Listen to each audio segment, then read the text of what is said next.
Fala pessoal, tudo bem? Começando aqui a segunda temporada do podcast MVP, agora em vídeo também. Na verdade, na primeira temporada eu gravei em vídeo, mas acabei não usando os vídeos. Agora, segunda temporada, já que está todo mundo assistindo o podcast, não só mais ouvindo o podcast, a gente aderiu à modinha e vamos fazer o podcast em vídeo também. Então, para abrir essa segunda temporada, começar essa segunda temporada, estou aqui com a Mônica Hauck, que é a fundadora da Solids. Tudo bem, Mônica? Joia, obrigada pelo convite. Não, tô achando que tô abrindo a temporada? Abrindo a temporada. Não, que responsabilidade. Deixa eu caprichar. Vamos lá, agora tem que fazer uma coisa boa. Tem que falar coisas que você nunca falou. Tá bom. A gente tá gravando aqui em Gramado, né? Durante o Gramado Summit. A Mônica veio aqui palestrar, falar com a gente, participar do palco Startups. E você falou duas coisas que me chamaram muita atenção. Uma, que eu não sabia a sua história, como que uma história mesmo, como que uma historiadora formada e pós-graduada monta uma HR Tech. Acho que queria começar por isso. É muito louco, né? O Marco Stefanini é geógrafo, né? Da Stefanini, empresa de serviços de TI. Ele é geógrafo. Mas o que acontece? Sabe o que? A vida, gente, ela não é linear. A vida, ela é caótica. A vida nem sempre tem lógica, né? E eu acho que a minha trajetória acadêmica, ela é muito isso. Mas, assim, eu fiz história, não porque eu queria ser professora, mas é porque eu queria entender algumas coisas. Uhum. Então, o que me motivou na história foi o conhecimento. Então, eu queria entender um pouco de psicologia, de antropologia, sociologia, e ali eu vi que eu podia... E eu navegar. sempre... Depois eu ainda fiz pós-graduação em culturas políticas, mas eu nunca entreguei um currículo numa escola, porque eu fui pelo conhecimento, né? Eu sabia, assim, acho que intuitivamente eu sabia, mas era muito louco, porque eu lembro que eu estava fazendo estágio em museu, e aí eu olhava assim para o museu e não tinha essas coisas de conectividade, né? E eu olhava assim, é um absurdo. Todo mundo devia estar podendo ver aqui. Eu tinha que dar um jeito de estar assistindo o Louvre, de ter acesso ao Louvre. Olha só, você inventou o metaverso. Assim. Eu lá no museu, na reserva técnica, pensando assim, nossa, tinha que ter uma tecnologia. Olha como as coisas são. Mas você não era de tecnologia, você não tinha nenhuma relação. Não tinha relação, não tinha familiar, não tinha nada. Eu só achava que uma tecnologia tinha que conectar ali as peças. Que legal. E fazer isso ficar próximo das pessoas de alguma forma. Mas aí depois... Mas o mais legal, assim, que eu fiz história, fui trabalhando num banco e depois abri minha primeira startup. Na época nem falava startup, né? Você era empresária. Não, pequena era empresa. Microempresária. Nome horrível. Mas eu tinha uma startup para agronegócio. Meu Deus, Mônica, pelo amor de Deus. É muito aleatório. Então, olha só. Eu falo do Ronaldinho Gaúcho, mas você é a rainha dos rolês aleatórios. Mas tudo faz sentido. Não faz na hora, mas depois faz. Onde que conecta? Então, vamos lá. Eu era uma historiadora que estava o tempo todo pensando em tecnologia intuitivamente. E outra coisa, eu era péssima aluna. Porque eu gosto mais de futuro do que de passado. Então, eu aprendia na história, mas eu sempre ficava tentando conectar. Os professores odiavam isso. Né? Tinha gente que não entendia como eu consegui formar, porque realmente eu dei trabalho, né? Porque eu não tinha vocação para aquilo. Eu só queria entender. Mas aí passou o tempo, eu fui trabalhar num banco, mas é aleatório mesmo, porque você está formando, você tem que procurar uma coisa, eu fui trabalhar num banco. E eu apaixonei, assim, por contabilidade, aprendi um monte. Fiquei 2 anos trabalhando numa contabilidade de banco. Nossa. Lá em BH? Em BH. E eu comecei a trabalhar. E aí, então, nessa época, eu conheci o Alê. E o Alê tinha ele tinha um e-commerce para agronegócio. Ah, tá. Então, ele tinha um e-commerce para agronegócio. Aconteceu que eu conheci o Alê. Você quer uma parte romântica do... Vamos. Então tá, a história é o seguinte. Ele fez assim, no meu ICQ, e 10 meses depois eu casei com ele. Gente! Entre o primeiro e o casamento foram 10 meses. Nossa, mas vocês planejaram... Como planejam um casamento? Não, a gente só casou. Só casou? A gente só, assim... Não, casou na igreja, certinho, minha mãe ficou louca. Pra você ter uma ideia, minha mãe escolheu meu vestido, porque Você não... Eu só queria casar, gente. E aí eu deixei essas coisas para quem gosta dessas coisas. E eu fui. Mas ali ele tinha um e-commerce de agronegócio. Mas desculpa, esse ICQ veio de onde? Vocês já se conheciam? Não. aleatório. Porque, tipo, não tinha negócio Tinder, gente. Não tinha Tinder. Não, mas esse aqui você colocava os números ali aleatórios e você saía falando com as pessoas. Ele achou meu número e me chamou. A gente, final de faculdade, tudo, ele me chamou de madrugada, aquele negócio da internet, né? De escada. De não pagar a pulso. E ele me chamou. E aí fez o e eu casei com ele. Resumindo a história, é isso. Que Muito legal a engraçado, história. olha só. E aí, na época eu trabalhava, ele tinha um e-commerce, e logo depois a gente resolveu, vamos trabalhar junto. Aí a gente foi trabalhar junto.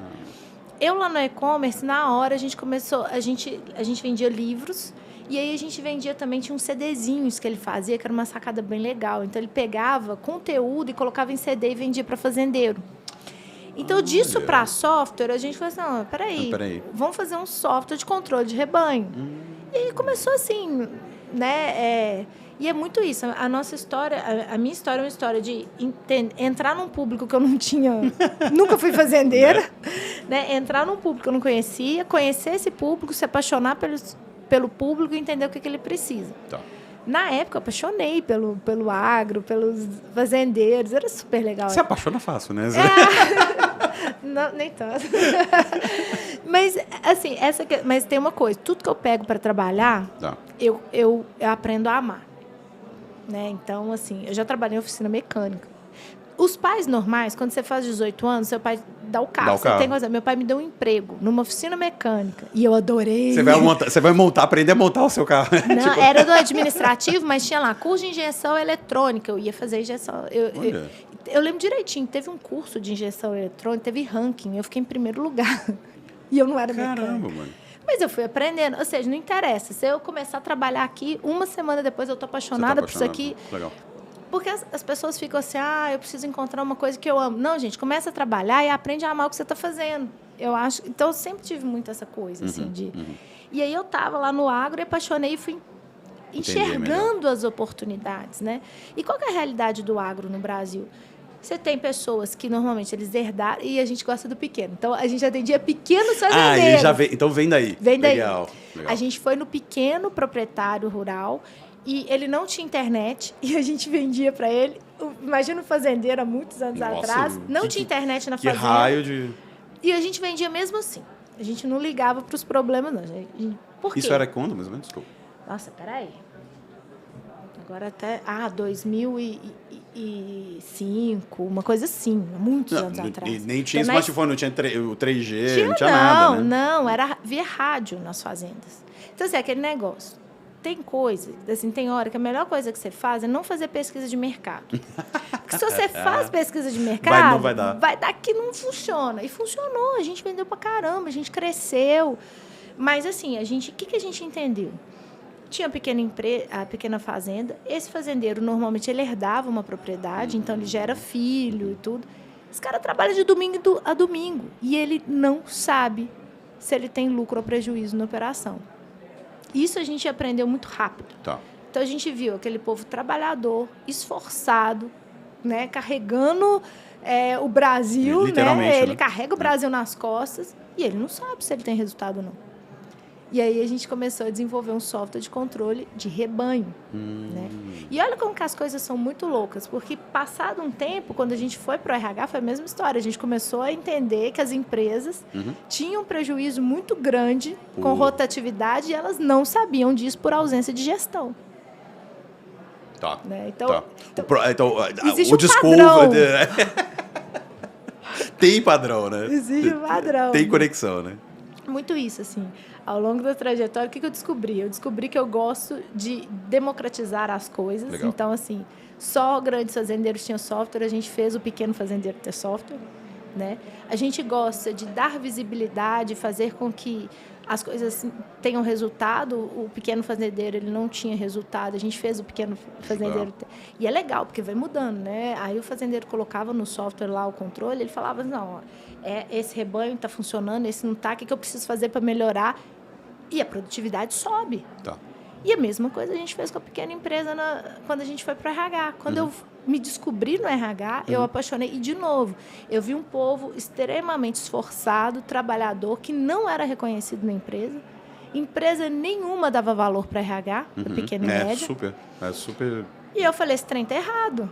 Porque, para mim, cada vez mais empresas, assim, você vê o pequeno até hoje no Brasil tendo muita dificuldade. Sim, às vezes fechando porta. Eu trabalhei no Sebrae, então o pequeno como as coisas conectam também. O que eu fui fazer no Sebrae e depois agora trabalhando com startup, quer dizer, toda startup é uma pequena empresa, Você também gosta dos começos, né? Mas eu só queria entender, como que você fez esse salto do campo para a cidade? Né? Como que foi do controle de rebanho para controle de gente. Exatamente, do rebanho também.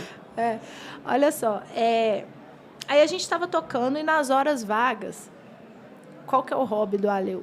Nas horas vagas ele gosta de trabalhar, programar. Então, e o Ale tem uma história muito interessante, que com 17 anos ele foi diagnosticado com fobia social. Uia. Então, ele conta, eu não o conheci na época, mas ele conta que ele não conseguia se relacionar, sair de casa, namorar, e era aquela fase terrível que você tem que escolher a profissão, sim. E ele estava travado. E aí, um primo dele entregou um mapeamento comportamental, e na época não existiam ferramentas aqui no Brasil, eram americanas, europeias, muito caras. Uhum. Mas ele conta que quando ele teve acesso àquilo, que foi um autoconhecimento que transformou a vida dele. Ali ele teve sacado do que ele precisava fazer, e aí ele fez vestibular para estatística na Federal e entrou, ele é estatístico. Ele começou a se relacionar, ele conta que na época ele até arrumou uma namorada. Então, assim, a vida dele destravou por causa do autoconhecimento. E isso ficou guardado. Tá. Então, a gente estava lá, tocando nossa empresa, vendendo para os fazendeiros, felizes e satisfeitos. Mas um belo dia, aquilo ali mudou a vida. Foi muito importante para mim. Por que a gente não desenvolve, então, uma ferramenta? Nossa, boa ideia. Não, mas vamos desenvolver uma ferramenta brasileira, pensando na realidade do brasileiro. Uhum. Do nada, assim? Começou como um hobby, uma vontade, né? Em algum momento, a gente resgatou uma coisa que tinha feito tão bem para ele. E a gente pensou, vamos trazer isso aqui, porque eu acho que muita gente pode ganhar com isso. Uhum. E aí a gente começou a entrar nos anos de pesquisa e desenvolvimento, aprendendo, estudando teorias e tudo. O Ale programava e aí ele começou a colocar no código. E aí a gente desenvolveu, então, o Profiler, que é a nossa ferramenta de mapeamento comportamental. Que foi o que vocês começaram, que vocês são mais conhecidos ainda, né? A ferramenta... Hoje, a maioria dos clientes entram pelo... Já entrou, sim. Mas dentro do gestão, que é a plataforma completa, tem o Profiler o tempo todo. Tá. Então, assim, no que a gente é realmente bom é que a gente entrega tecnologia para RH, entregando informações sobre o ser humano que trabalha nas empresas. E vem disso, né? Porque a gente ficou muitos anos pesquisando, a gente conhece isso há muito tempo. Então, quando a gente viu a ferramenta, ela ficou muito boa. E a gente, sem querer, a gente desenvolveu a melhor ferramenta do mercado, porque a gente validou. A USP, a UFMG, elas validaram com 97% de eficácia. Caramba. Então, ela ficou muito boa, ela ficou simples, todo mundo podia entender. E na hora eu falei assim, não. E na época as ferramentas eram difíceis, você tinha que fazer um curso, sabe aquela coisa meio maçonaria, assim, poucos têm acesso, aquela coisa mais difícil. Eu falei assim, não, vamos fazer simples, que aí todo mundo pode fazer. Pode usar. Que é essa pegada também de democratizar, né? Porque democratizar, às vezes, não tem a ver só com preço. Você tem que fazer a coisa ser simples. Todo mundo tem que ser capaz de digerir isso. Né? E aí a gente começou. Mas é aquela decisão que o empreendedor tem. Eu já tinha um negócio que me sustentava. Né? E aí a gente falou, a ferramenta tá legal, vamos fazer uma spin-off aqui e deixar rodando. E o mercado começou a comprar. Né? E aí a gente descobriu que o RH... Mas sem promoção ou vocês começaram como... Online, não tinha dinheiro, não. Não, gente, todas as minhas experiências foi assim, só com criatividade. Isso eu falo, porque o pessoal fica assim, não tem dinheiro. Às vezes, se você não tem dinheiro, você pode ter criatividade. Se você não tem dinheiro nem criatividade, você está ferrado. Aí estragou tudo. Mas se você não tem dinheiro, você pode ter sacada criativa, né? E aí a gente fez. A gente tinha um portal de agronegócio lá atrás. O que nós fizemos? A gente fez um portal para RH. E aí, também, sem querer, a gente fez o maior portal para RH da América Latina e das Américas. A gente tem mais audiência do que o maior portal de RH dos Estados Unidos. Que isso? A gente fez. Não tinha investidor, não tinha nada. A gente acidental, viu. Assim. Mais ou menos. A gente enxergou uma oportunidade. E a gente fez. né? Então, assim, o negócio, ele começou, assim, a gente precisava mostrar o produto, a gente foi criando o que as pessoas falam hoje que é uma comunidade. O RH Portal foi uma comunidade, porque ali a gente criou, isso acontece até hoje, a gente criou uma casa para o RH entrar, consultar, ler artigos, se encontrar presencialmente. A gente tem... Os professores começaram a referenciar, e a gente criou um portal. Então, assim, é um negócio pequenininho que foi crescendo em audiência e a gente conseguiu... Foi te dando essa autoridade. E foi aí que a gente começou a vender. E aí a gente foi ficando conhecido. E foi assim que a gente... em um determinado momento, a gente precisou tomar uma decisão. Eu não sou muito empreendedora de ter muitas... Eu não gosto de plano B. Tempo. Eu não gosto de plano B. O plano B é interessante, mas você perde foco, né? Por isso que eu não gosto. Assim, eu só tenho plano A, e se o plano A não der certo, eu só tenho plano A. O plano B é fazer o plano A dar certo. Né? Por isso que eu não posso não dar certo, porque eu só tenho A. Então, aí a gente tomou a decisão de caminhar. Aí eu já tinha apaixonado pelo RH, eu vi que, puxa vida, o RH, sabe? E aí a gente optou, então, por focar e colocar toda a nossa força e entrar realmente nesse mundo. Isso foi mais ou menos... Isso aí já era... Isso já era 2010. Foi em 2010 que a gente toma essa decisão. E aí tem toda uma história que a gente quebra num determinado momento, lá para 2013, 2014. E a gente começa a Solids de novo em 2015. A Solids, como existe hoje, ela é de 2015. 2015. Mas o que aconteceu nessa quebra? Como que foi isso? Olha como que foi. A gente tinha um mapeamento comportamental. O que a gente tinha entendido? Que se a gente quisesse realmente gerar impacto nos pequenos e médios, e já estava claro que a gente queria era o pequeno e médio. Tá. A gente tinha que entregar Desculpa. Porque pequeno e médio, porque todo mundo que basicamente vai para RH acaba preferindo o grande porque é o ticket mais alto, né? Porque é só o grande que consome tecnologia. Quando eu comecei, a RH não usava tecnologia. O RH do pequeno e médio, assim, nós fizemos um trabalho muito forte de educação. Não existia esse mercado. Você fez pesquisa, você não fez pesquisa de mercado. Graças a Deus que eu não fiz, porque se eu fizesse, ia falar, não existe mercado. Porque não tinha. E aí, às vezes, assim, tem momentos que você precisa usar o mercado, mas tem momentos que você tem que criar o mercado. Eu criei para fazendeiro e eu criei para RH do pequeno. Porque não existia demanda por software de tecnologia, mapeamento comportamental, soft skills, por pequeno e médio. Não existia. Poucas empresas usavam e todas eram grandes e médias. Eram só bancos, sabe? Coisa assim, porque era muito caro. Então, a gente foi criando esse mercado com a educação. Né? Através da educação, a gente foi entendendo. O RH não sabia usar tecnologia, ele nem gostava de usar tecnologia, ele tinha resistência, porque era uma tecnologia nova. Mas ele sabia que ele tinha um problema da rotatividade. E foi por aí que eu entrei. Né? Não era uma conversa sobre tecnologia, era uma conversa sobre o problema que ele tinha e como eu podia resolver. A tecnologia era o meio. Era o meio. Era o meio. E aí a gente foi trabalhando nessa questão. Só que, claramente, o que a gente percebeu? Que as pequenas e médias empresas não tinham uma jornada de gestão de pessoas bem definida. Então, elas faziam recrutamento e seleção. Traz e carrega piano, faz tudo, né? Faz tudo. Normalmente o RH era financeiro, isso tem mudado muito, mas normalmente o RH ele é DP, ele é financeiro, né? Ele é várias coisas. E aí a gente entendeu que se a gente quisesse realmente gerar impacto, a gente tinha que entregar uma solução completa, um software completo, para o RH ali ter uma jornada, né? Passar pelo recrutamento e seleção, avaliação de desempenho, começar a fazer seguir a cartilha, né, do RH certinho. E aí a gente teve essa ideia de fazer a solução completa. Só que eu tomei muitas decisões erradas em 2013. Então chegou um momento que... E a pior decisão que eu tomei foi que eu não escutei meu sócio. Porque meu perfil é muito agressivo. Então é crescer, vambora, vamos. Força bruta. Eu tenho essa característica. E o Ale é o oposto. O Ale é completamente racional, completamente ponderado. E naquele momento, eu não ouvi. Eu fui na força bruta, sabe? Então, ele ali falando que não era o caminho, né? Qual que era a estratégia dele? De ir construindo aos poucos. Ele estatístico. E pilhando, né? E eu vou fazer de uma vez. O que aconteceu? Chegou no meio do caminho, não tinha nem dinheiro nem produto. Eu tive que mandar todo mundo embora. Isso, vocês estavam com quantas pessoas? A gente tinha quase 20. Mandar quase todo mundo embora. A gente foi de 20 para umas 6, 7. negociar com o fornecedor, né? Ficar sem receber salário mais de 6 meses, pegar empréstimo em banco para pagar, né, os compromissos. Pagar folha, tudo. Né? O pior cenário é esse, onde você tem que pegar empréstimo para pagar folha. Né? Então, foi um momento muito difícil para a gente. Mas foi o melhor momento em termos de crescimento, porque isso aí me marcou, isso me formou. E isso reflete em quem eu sou até hoje. Legal.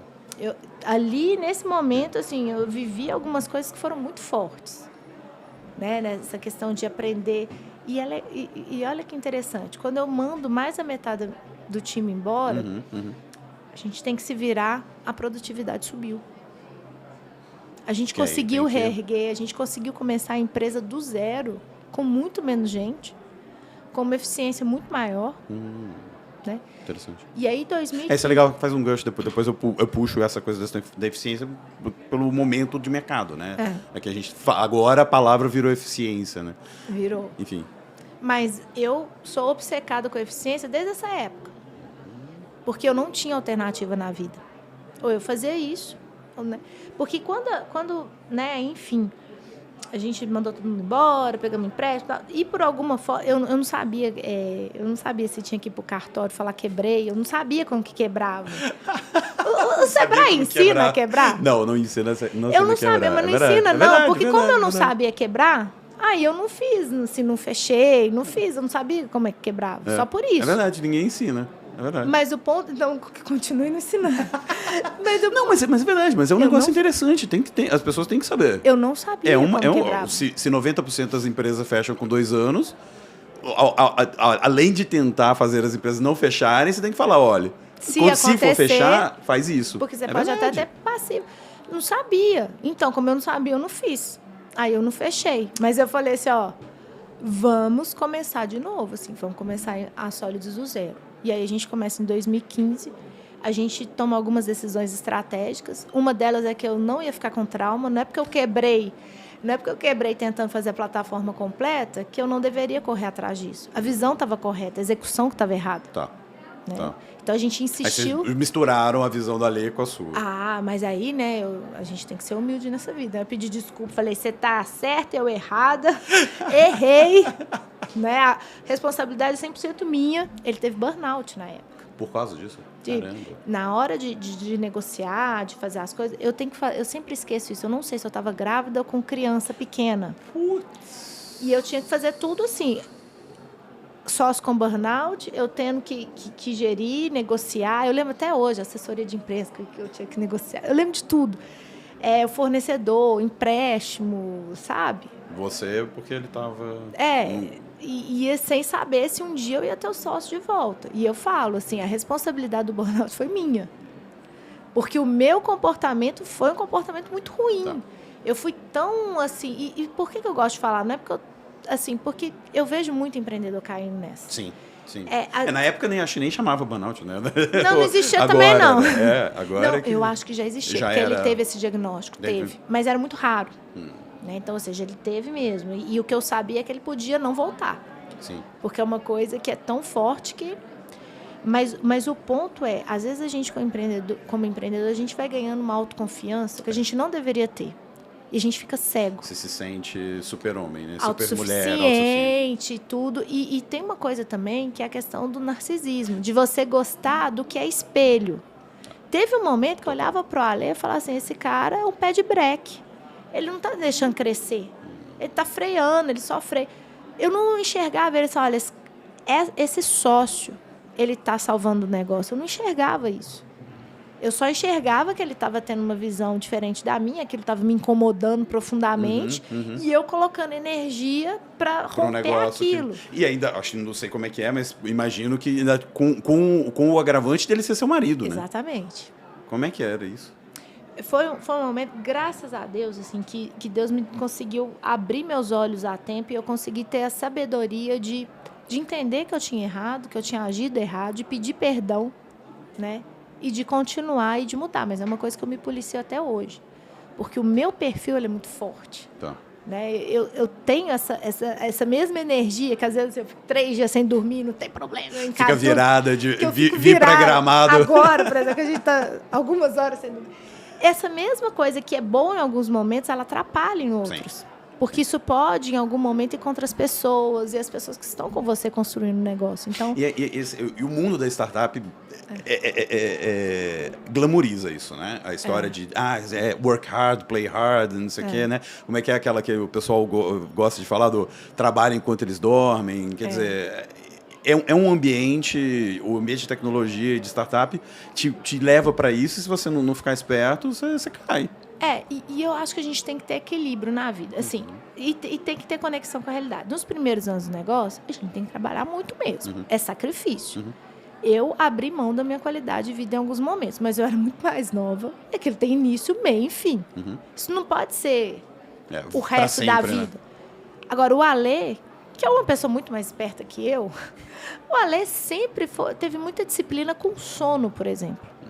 Então, ele sempre foi disciplinado com sono. Porque ele falava assim, não, eu produzo melhor. Ele ia entendendo que a hora que a produtividade dele caía, ele tinha que descansar. Então, tem muita questão do perfil.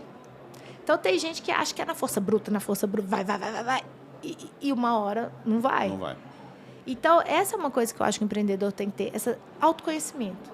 Que é o que a gente desenvolveu, é a tecnologia que a gente desenvolveu. Essa questão do autoconhecimento, ele te mostra onde você pode errar, o que você pode fazer de errar, o que você precisa corrigir.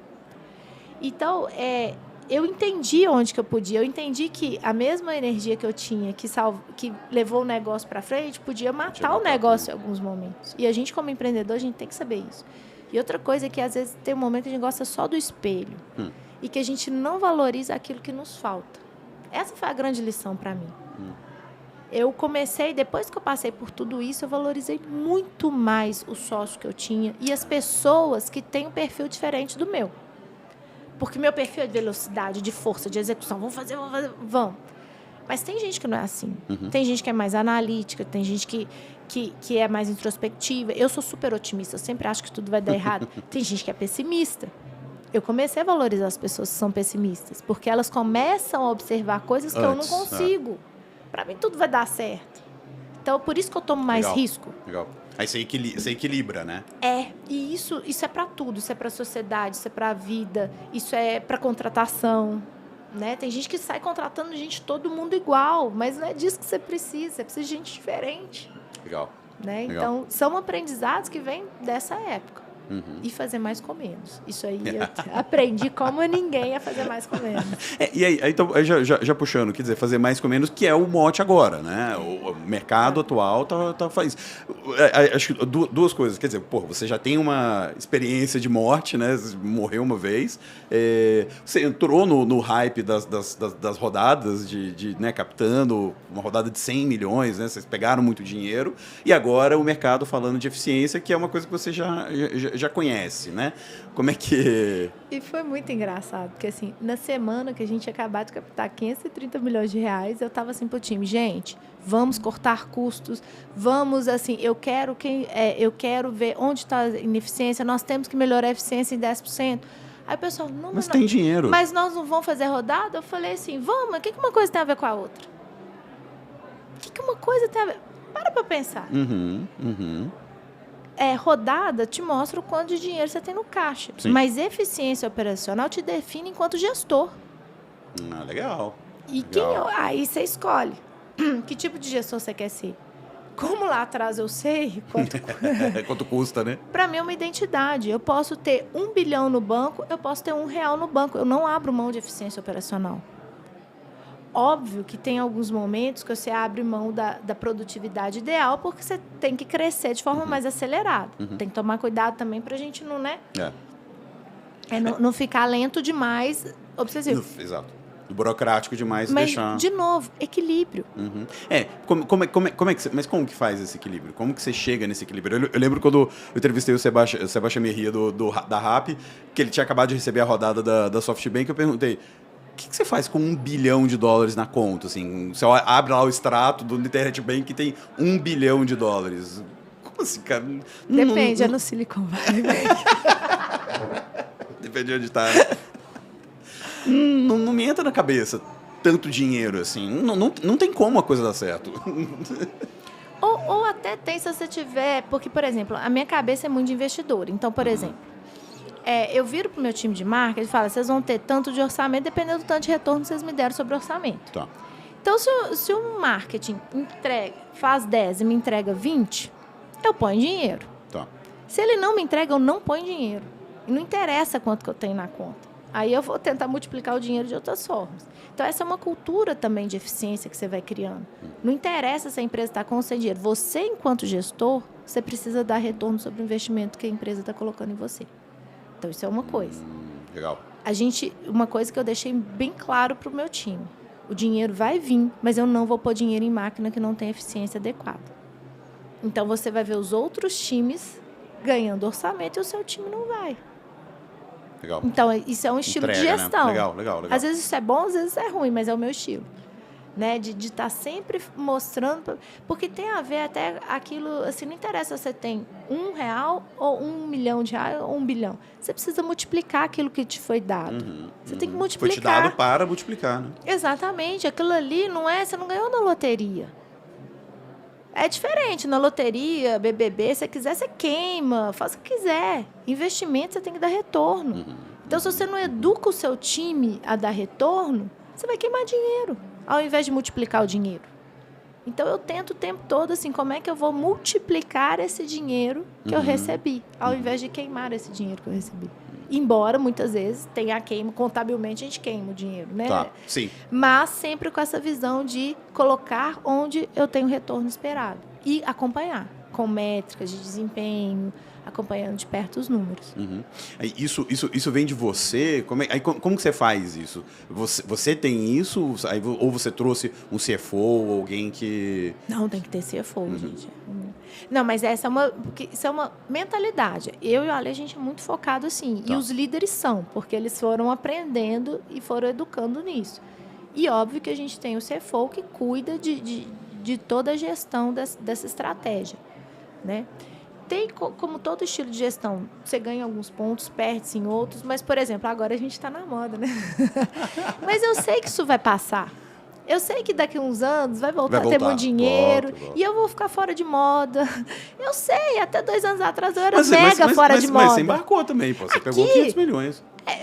No tempo certo, mas lá atrás, muita gente olhava assim, porque a gente gerava caixa. Já existiu essa fase da gente não ser uma startup hypada porque a gente gerava caixa e não tinha investidor. Existiu essa fase. Ninguém queria investir em vocês porque vocês geravam caixa? Assim, ninguém achava... A Solids não era uma empresa legal porque não tinha uma grande rodada de investimento. Eu falei, mas eu gero caixa, pô!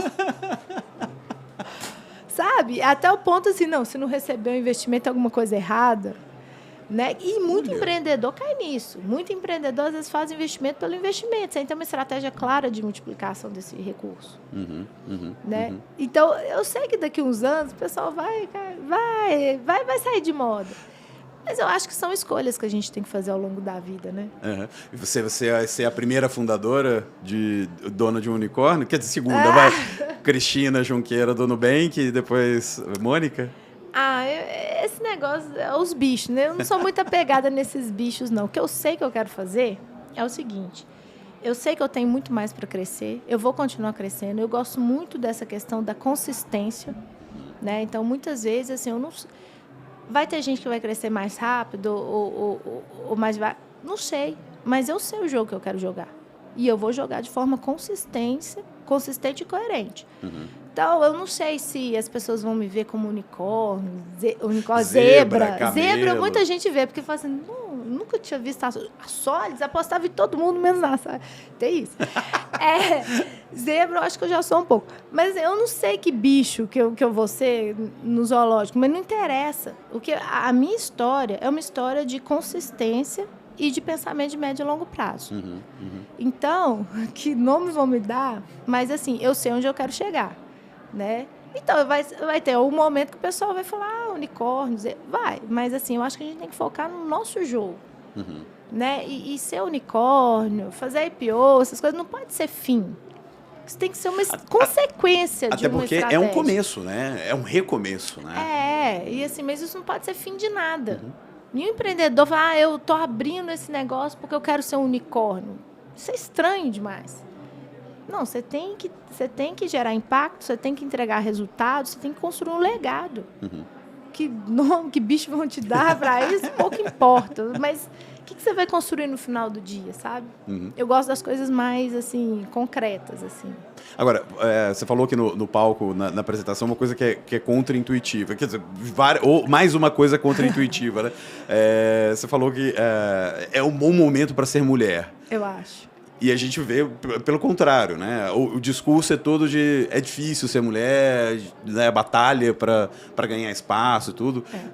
Explique-se. Por que você acha que é tão bom ser mulher? Em primeiro lugar, assim, de novo, eu aprendi a respeitar visões diferentes, mas a minha é essa. Eu acho um barato, assim, e eu acho que...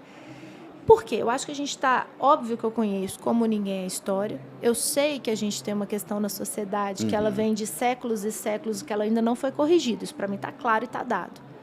Mas esse momento histórico que a gente está é um momento de virada de chave. Porque eu acho que é um momento que a gente consegue, com bons números, com resultado, a gente consegue alcançar alguns espaços que antes nós não tínhamos. Eu venho de um momento... Eu já tive situações que as pessoas não olhavam para mim, as investidoras, não os nossos, mas o investidor querendo conhecer a Solids olhava e conversava só com o Alessandro, não olhava para mim. Sério? Rolou isso? Já, algumas vezes. Eu sabia quando eu ia para um evento que eu era simplesmente uma cota e que ninguém estava afim de realmente me ouvir. Eu já sabia, mas como é que você reage a tudo isso? Esse é o ponto. Primeiro, eu não gosto de me alimentar daquilo que me paralisa. Essas coisas não me fazem bem. Entender estatística, estatisticamente é mais difícil uma mulher pegar investimento que um homem. Mas daí, sabe? Mas exatamente porque ainda tem todas essas coisas, eu precisei me preparar melhor. Eu precisei me esforçar. Isso foi muito bom para mim, eu só ganhei com isso. Outra coisa também, eu acho que tem algumas situações na dinâmica da mulher, né? Por exemplo, eu sou mãe, que eu preciso ali me desdobrar. Isso gera algumas habilidades em mim que são muito benéficas para a empresa. Né? Essa capacidade de ser multitarefa, de gerenciar muitas coisas. Eu sou especialista eu acho que eu sou pós-graduada em logística. É verdade. Não é? Total. Ontem, ó que loucura. Ontem eu estava fazendo uma reunião em São Paulo. Eu tenho 2 filhos em 2 escolas diferentes, então eu estava conversando, arrumando motorista para buscar um, já que o Alessandro estava no escritório, enquanto a mãe do coleguinha, eu estava conversando com a mãe do coleguinha para pegar o meu outro filho, e conversando com a moça lá em casa, porque o Alessandro ia receber gente, então eu estava preparando um lanche, tudo isso enquanto eu estava lá esperando para conversar, para começar uma reunião lá em São Paulo. Então, eu sou pós-doutorada em logística. Né? E foi exatamente essa dinâmica, né, da vida feminina que me deu isso. Sim. Então, assim... Não, essas mulheres são muito melhores. Mas o ponto que eu acho que a gente precisa também exaltar essas características que são boas para o negócio. Sabe? Eu não preciso de... mulheres têm que ir por uma questão de reparação histórica, pode ser um ponto de vista. Mas eu gosto muito do ponto de vista de que é bom ter mulheres no negócio, porque faz bem para o negócio, dá resultado, vale a pena. Estatisticamente, as mulheres estudam mais que os homens, então é uma mão de obra mais educada. Estatisticamente, as mulheres permanecem mais. Então, tem vários elementos do mundo feminino que fazem muito bem para a empresa. Né? Então, a primeira coisa é entender. Eu acho que a gente está no momento que a gente tem que começar a falar também das vantagens. Porque você gosta de comprar qual produto? O produto que é bom ou o produto que é ruim? Bom. Então, acho que a gente precisa vender também as vantagens de ser mulher. E tem muitas. E até essa dificuldade, que eu sei que ainda existe, porque eu conheço os números e eu conheço a realidade, eu escolho ver isso como uma coisa que me forma, me deixa melhor e me deixa mais forte. Então, é uma escolha, um jeito de olhar que eu escolhi. Respeito as outras formas de ver, mas a minha é essa. E acho também que a gente vive um momento muito bacana, porque eu acho que, de alguma forma, né, todas essas questões que foram levantadas até pelas gerações que vieram antes da gente, eu acho que isso trouxe uma sensibilidade muito grande até do mundo masculino. Sim. Então, eu acho que hoje a gente tem a oportunidade de trabalhar muito mais em união, com consenso, com as pessoas se ajudando. Eu acho que não precisa mais a gente ter esse embate. A gente pode começar a trabalhar juntos. Fala-se muito já, o homem não pode falar disso. OB tem que falar disso, né? Porque não é um problema das mulheres, é um problema da sociedade. Né? Eu acho que algumas coisas, eu não acho que são as diferenças que existem, os números, eu não acho que são um problema da mulher, são um problema da sociedade. Claro. Não é? Porque aquilo que você falou, tá perdendo produtividade. A gente tá perdendo dinheiro, tá ficando dinheiro na mesa. E tem pesquisa, eu gosto de dado, tem pesquisa que já faz correlação entre participação feminina no mercado de trabalho, índice de desenvolvimento humano e IDH. Você tem crescimento econômico e participação feminina. Tem correlação. Né? Então, é bom para o negócio. É bom para nós, como mulheres. Ok, algumas coisas vão ser difíceis ainda? Vão. Mas a gente tem o privilégio de educar, a gente tem o privilégio de transformar, a gente tem o privilégio de mostrar uma nova realidade. A gente está na nossa mão mudar a geração, mudar a percepção. Está na minha mão. Eu sei que cada mês, cada ano que eu vou crescendo na empresa, eu sei que eu estou mostrando para muita gente também. Sim. Não sou só eu que estou crescendo. Tem muitas mulheres. Eu tenho uma filha. Ela está olhando para mim. Sim. Né? Então, eu acho que eu me sinto privilegiada por causa disso. Porque minha filha está olhando para mim, outras meninas estão olhando para mim. A Vicky, que é a minha assistente, que tem 18 aninhos. Um abraço para a Vicky. 18 aninhos, ela está olhando para mim. Deu certo, Vicky. Deu tudo certo. Sabe? Então, são outras gerações de mulheres que eu estou falando assim, ó, é permitido. Você pode chegar até aqui.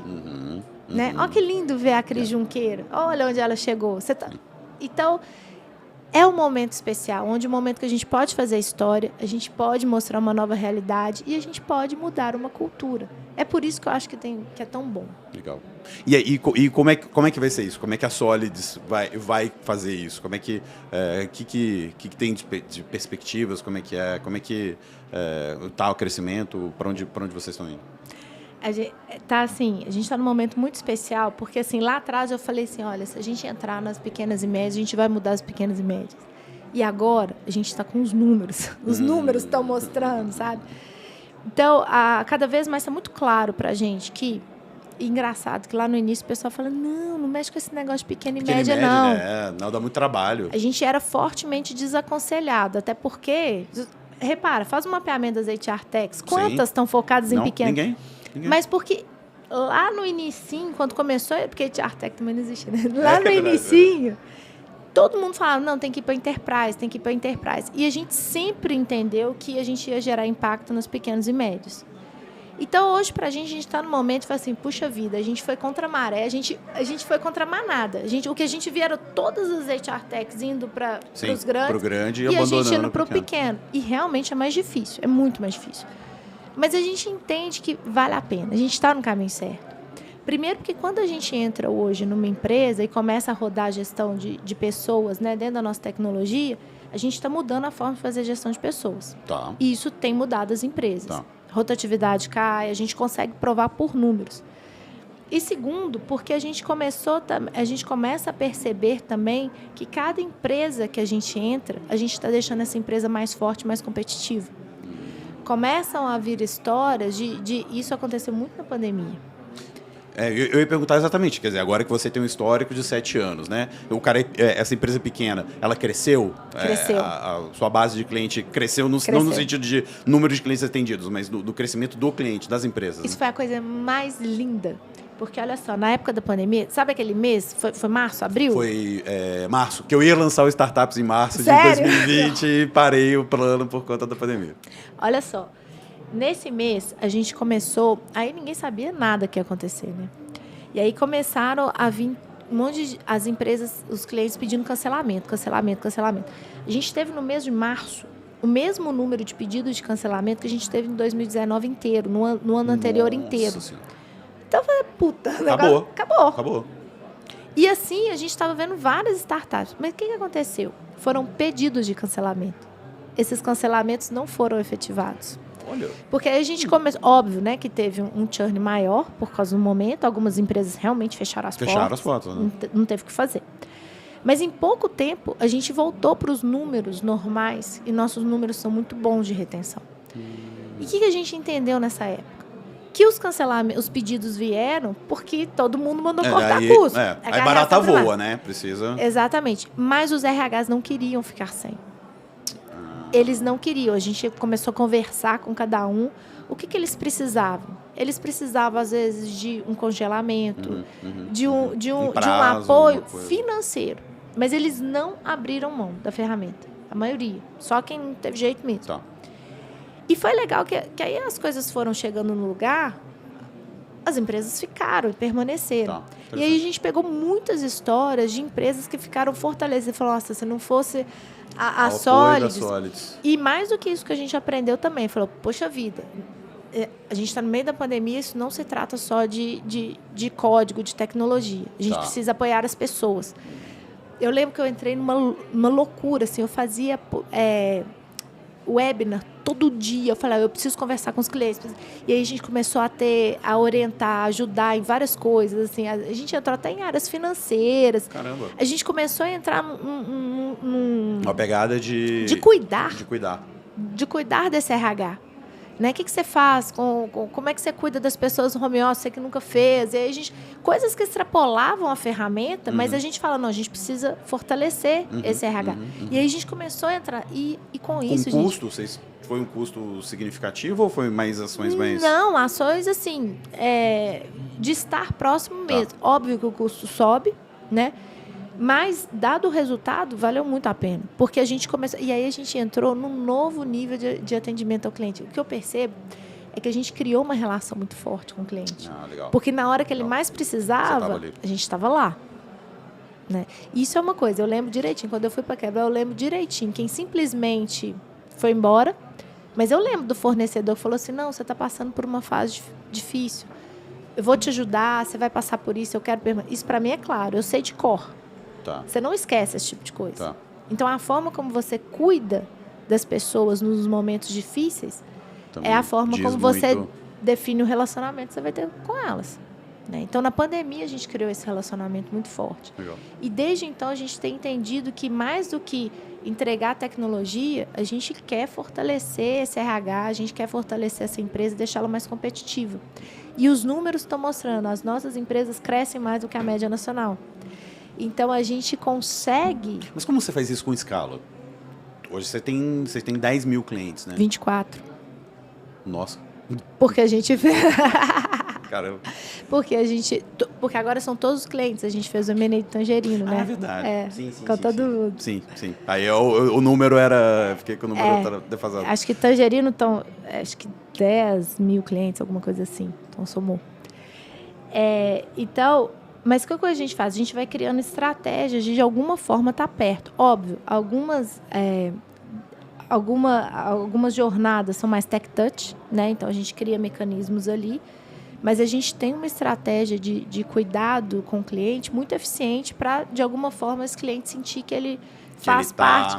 Não é só software, é relacionamento. A gente investe muito nisso. A gente acredita muito nisso. Ontem mesmo, eu estou aqui sem dormir, porque ontem eu passei o dia com os clientes, no evento dos clientes lá em São Paulo. Então, tem essa pegada de...